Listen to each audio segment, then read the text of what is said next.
Hello guys, আজকে আপনাদেরকে দেখাবো কিভাবে ওয়াইফাই 4G নেটওয়ার্ক থেকে 5G নেটওয়ার্কে করবেন।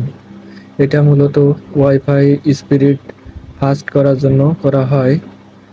এখন আমরা যাব একটা ক্রোম ব্রাউজারে যাওয়ার পরে উপরে সার্চ বক্সে লিখব 192.168.0.1। তারপরে আমাদের নিয়ে আসবে টেন্ডা লিঙ্কে, এখানে পাসওয়ার্ড দিব। পাসওয়ার্ড দেওয়ার পরে এখান থেকে চলে আসলাম আমরা টেন্ডার মূল হোম পেজে। এখান থেকে আমরা আসবো 2 নম্বর ওয়্যারলেস সেটিং।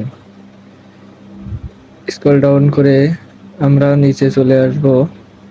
এখানে লেখা আছে 5GHz নেটওয়ার্ক। এখানে আমাদেরকে 5G করে রাখা আছে, আপনাদেরকে থাকবে ডিসেবল। এখান থেকে আপনারা ইনেবল করে নেবেন। এখান থেকে নিচে দেখবেন ওয়াইফাই 5G নেটওয়ার্কের নাম এবং পাসওয়ার্ড দুটোই আপনারা মনের মতো বসিয়ে নিতে পারবেন।